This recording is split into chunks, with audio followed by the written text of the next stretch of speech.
Hello, everyone. My name is Francesco Borghesi. I'm here to speak about the Italian Studies program at the University of Sydney. And it's my pleasure to welcome you to this immersion webinar.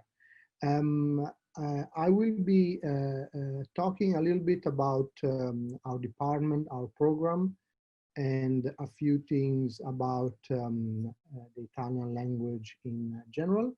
And then Talia Walker, one of our postgraduate students, will take over and tell you more from the perspective of student life and someone who has been here quite a while, both in an undergraduate and a postgraduate capacity. So once again, thank you everyone for being with us. And apart from acknowledging that the University of Sydney is on Cadogan land, I wanted to, as I said, explain how the Italian language program at the University of Sydney works. As you can see here, we have three pathways. There is the one that is for complete beginners or with very little experience, which is called introductory. Then the intermediate one, which is for those who have done HSC at beginner's level, and the advanced path for those among you who have or will do HSC at continuous or extension level. So basically, I mean, it goes without saying that you start from the introductory pathway, which means starting from the first two levels of language in year one. But if you have no experience or very little experience, and if you are at the intermediate level, you're probably starting from something that is equivalent to the second year of language. And if you are advanced, for something between second and third year. In any case, and in case you wanted to enroll but were unsure about your level, you are always welcome and encouraged to get in touch with myself or with one of my colleagues, because we can talk to you directly about your experience with the Italian language, assess your level, and as a result, direct you to the most appropriate class for you. It happens sometimes that people start at a level that is a bit higher than they would want to, or that is a bit lower than would they want to. We can also switch you in the first few weeks. So that's another possibility that we give you. In terms of studying Italian language and culture at the University of Sydney, you can select a major, a minor, or according to what your major degree allows you to do, select Italian studies units as electives. So a choice or among our language and cultural units. And in addition to that, a relatively new unit that we have, which is called Experience Italy, which is an intensive unit that we offer in country over 2 weeks, where you can go to either Padua or Venice, depending on the session, spend 2 weeks there fully immersed in the Italian language. We offered the Padua iteration of that just a few weeks back, and given the COVID-19 situation, we offered it virtually, in the sense that we went ahead with more or less the same program that we had in mind before, but it was offered on Zoom only, which obviously was disappointing from a certain point of view, but the students who took it, who couldn't be fully immersed physically and personally in Italy, were sort of immersed virtually in this unit. They could interact with teachers and students in Padua who were sort of taking care of them. And that was also, we were told, a very interesting experience. Going back to the sort of main selections, whether you want to do a major or a minor, you probably know that generally speaking, and depending on your bachelor, you'll be required to select 2 majors. In some cases, you can add a minor. The main difference between a major and a minor is that you take more classes in that specific subject, say Italian studies, in the major and fewer in the minor. So in the major, you take about 8 courses over 3 years, and which will be a combination of language and cultural units.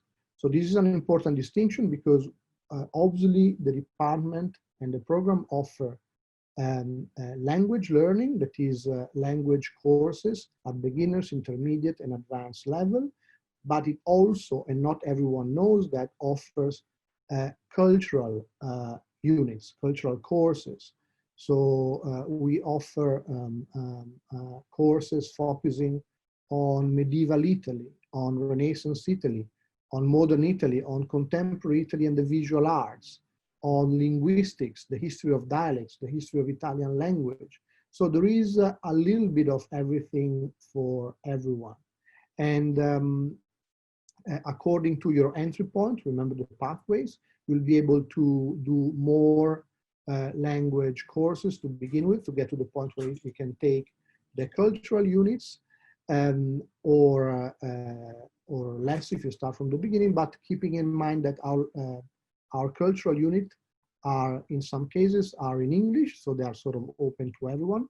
And in some other cases, the more advanced one are only Italian for the most advanced students. Just to give you an overview about the Italian language in general, you would probably know that Italian belongs to the family of languages called Romance languages. You know, the main categories of Indo-European language being Romance languages and Germanic languages. The Romance languages are Italian, Spanish, and French, so the better known ones, and Italian is one of them. Like the other Romance languages, Italian derives directly from Latin, and among the 3 is perhaps the closest one to Latin, in the sense that borrows more from the grammatical and syntactic structures of Latin, and also in terms of words. Apart from this, is obviously the official language of Italy, but it's also spoken as a primary language in Switzerland, which has sort of one part that is Italian speaking, in Vatican City, which is that little state which hosts the Vatican within Rome, and as you probably know is independent, and San Marino, which is also another microstate within the Italian Republic. Apart from that, what is interesting to note is that Italian is also spoken by sort of important minorities outside Italy, so in Istria, in the former Yugoslavia, Albania, Malta, Monaco, Montenegro, Greece, as well as East and North Africa. You know, the latter 2, the African cases, belong to sort of the colonial past of Italy, and traces of the language have remained there, and the language is still spoken. As you probably know, even better, there are very large expatriate Italian-speaking communities in North and South America, as well as in Australia. And you probably know that one of the biggest one is actually in Sydney. In general terms, among the languages spoken in the European Union, Italian is the one that is thought to be the second most spoken. There are about 67 million speakers of Italian, which amounts to about 15% of the European Union population, and is also spoken by about 13 million people as a second language, which is also a considerable percentile of the European population. The total number of Italian speakers around the world has been calculated at around 85 million. So it's it's spoken widely, so to say. One of the reasons that why people feel attracted to Italian, apart from wanting to be visiting the country, and perhaps in relation to that, is that language is considered Italian is considered the language of music, of the arts, among other things. As you probably know, many Italian words in the dictionary of music internationally are actually borrowed directly from Italian and used as such, and even more so in the case of the opera. Apart from that, the Italian language has also a strong influence on the terminology that is used in the case of food, and as well as luxury good, that is sort of brand names that you might have heard of. So just to wrap this up, I just wanted to ask you to interact briefly with me before Talia's turn comes, and thinking of what I just said about Italian being the language of music, of food, and of luxury goods.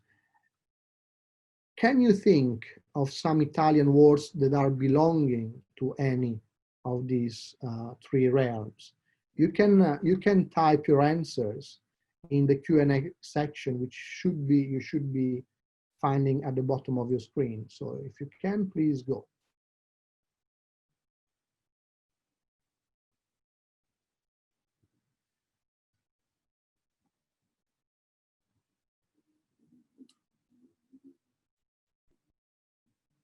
Is there no one posting questions? Dolce Gabbana, that is one. And you know that Dolce Gabbana are actually two last names of two Sicilian chaps who have sort of started that fashion brand. Cappuccino, cappuccino, yes, we can order cappuccino anytime we want. Do you have any other one?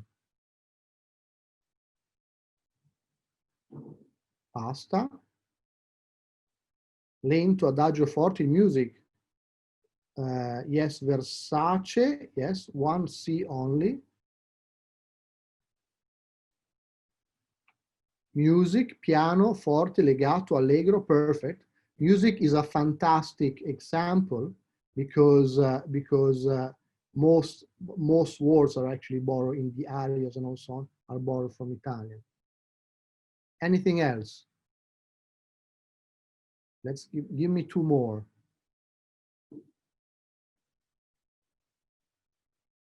Valentino, Gucci, okay, yes. Well, thank you. I'll add just two because they come from the area I'm from. I'm originally from Bologna, which is close to Modena. So I'll give you Ducati and Ferrari, just to chiudere in bellezza. And I'll give you to Talia now.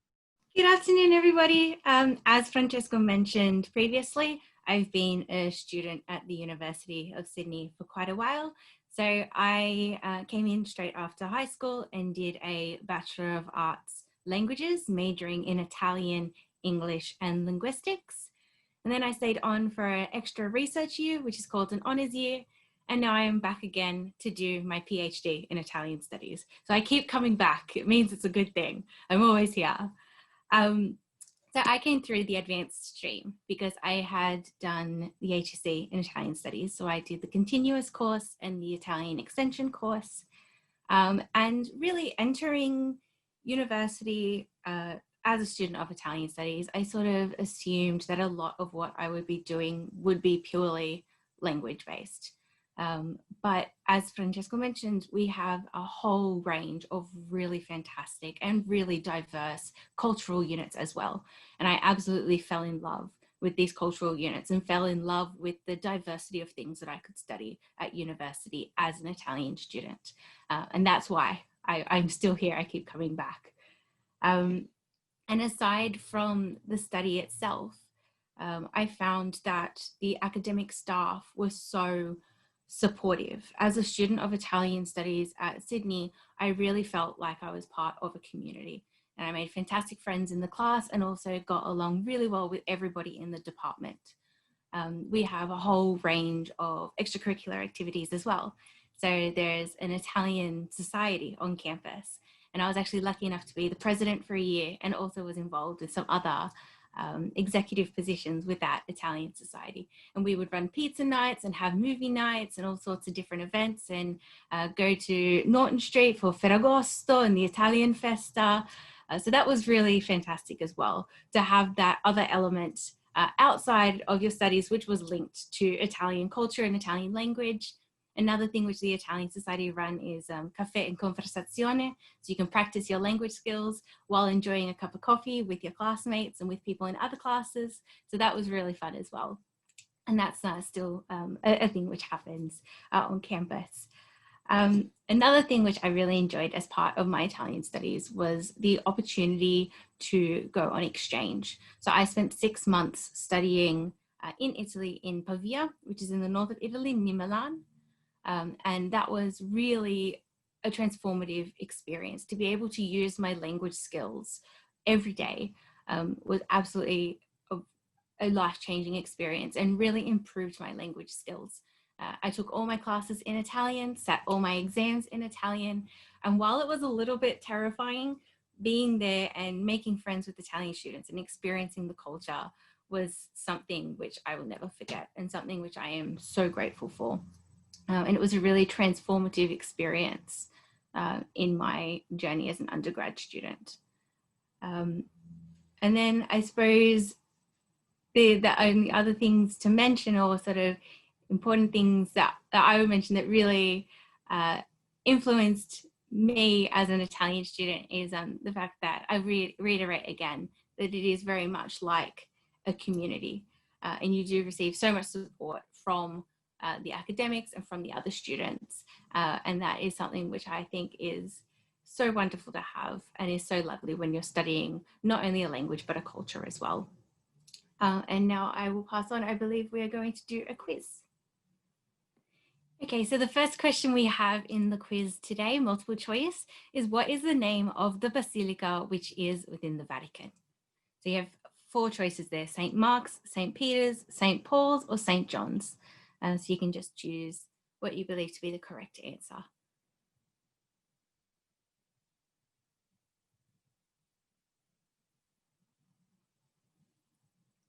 You have 5 seconds left.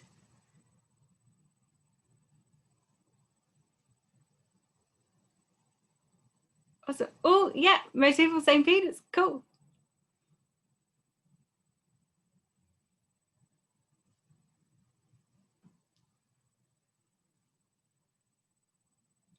And that is correct. Well done.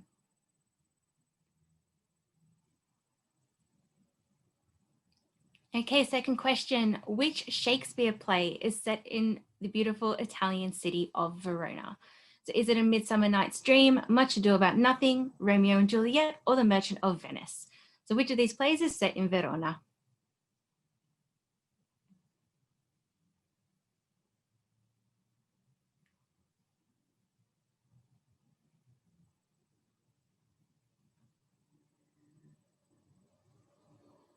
Alrighty, so most people chose Romeo and Juliet, 86%.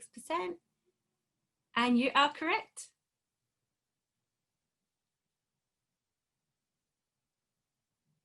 Question number 3. Italy has a king, a president, a prime minister, or a president and a prime minister.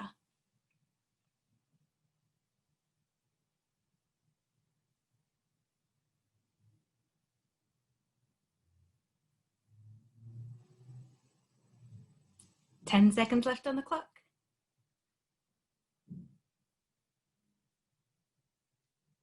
Okay, so mixed results here. Let's see which answer is correct.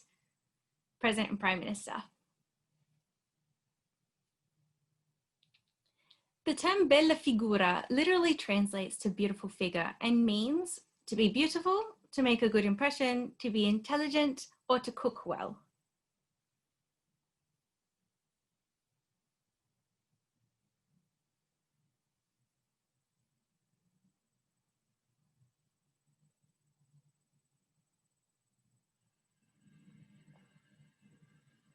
Alrighty, most people chose to make a good impression. And that is correct. Well done. Question number 5. What factor creates bella figura? How you act, how you dress, how you speak, or all of the above?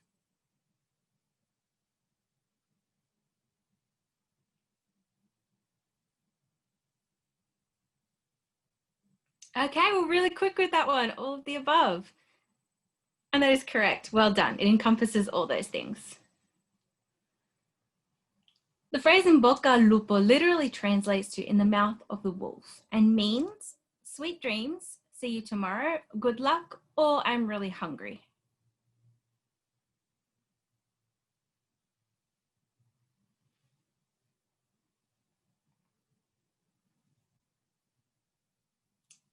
Ten seconds left.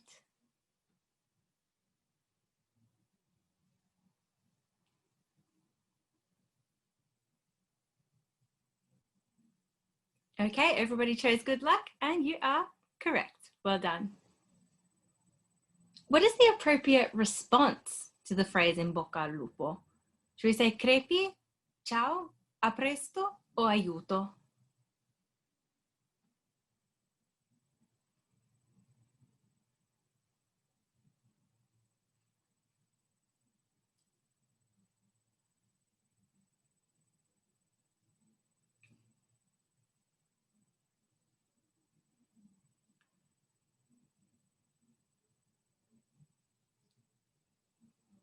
Alrighty. Most people said crepi. We have a couple other responses. Crepi is the correct answer. All right, question number 8. Which of these is not an active volcano in Italy? Stromboli, Vesuvio, Matera, or Etna? So which one is not a volcano in Italy?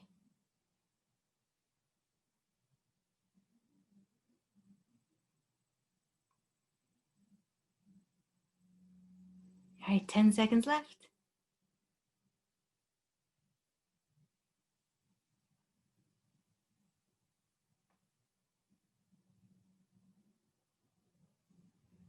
Oh, all right, some mixed responses. The correct answer is Matera. Matera is not a volcano. The other 3 are active volcanoes in Italy.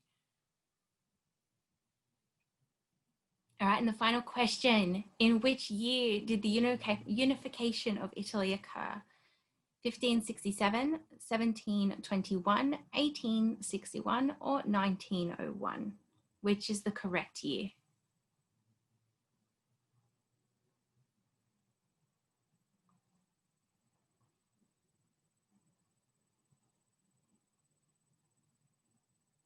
All right, 5 seconds left on the clock.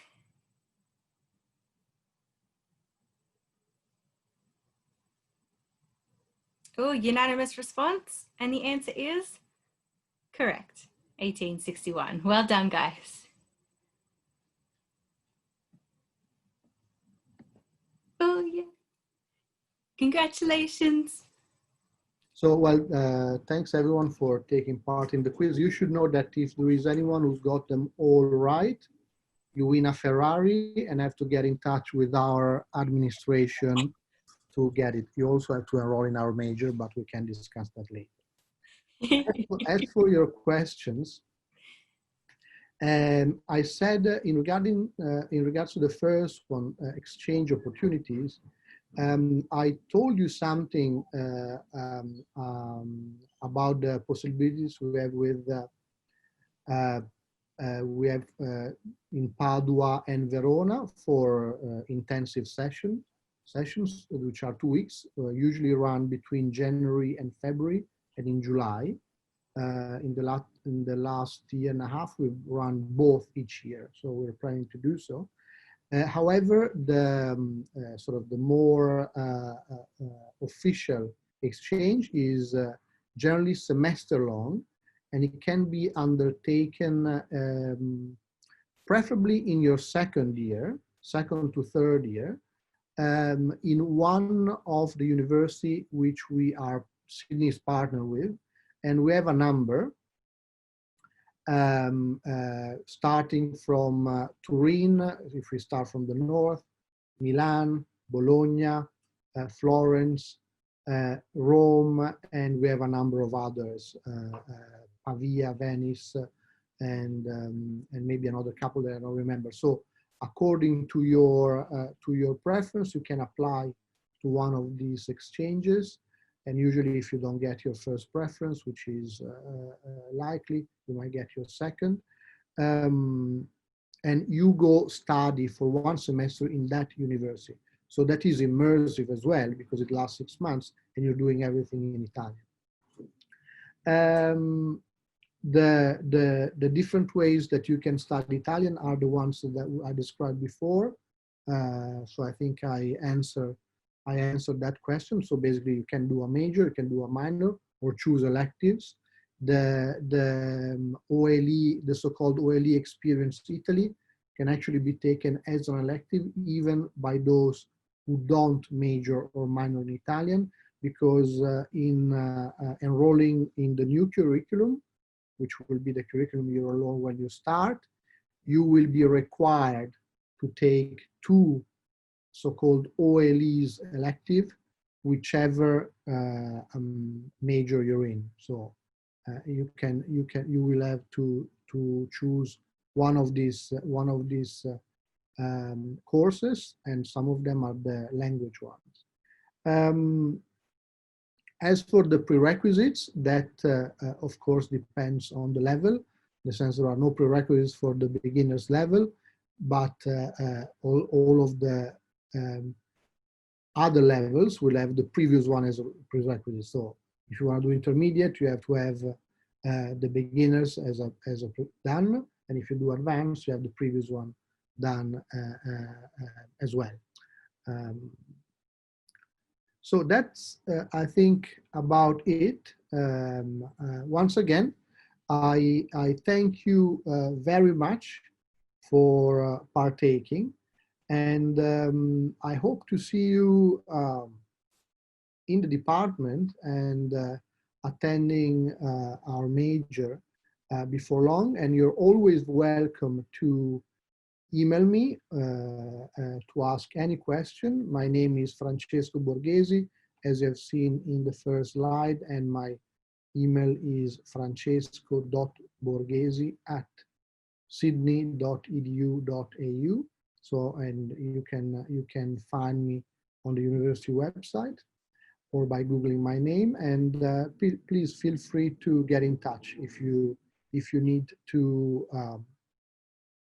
If you need to tell me more. Actually, I bypassed mistakenly Sophie's question. We do have scholarship for doing exchange in Italian, so you can apply for that. I'm just gonna go to the last of the slides. So from this slide, you can gather all the details. This is actually, these are the details of our administration office, but you can send the query to them and they will forward it to me and I'll be replying to you. Thank you very much for being with us. And as I said, I hope to see you soon. Bye-bye.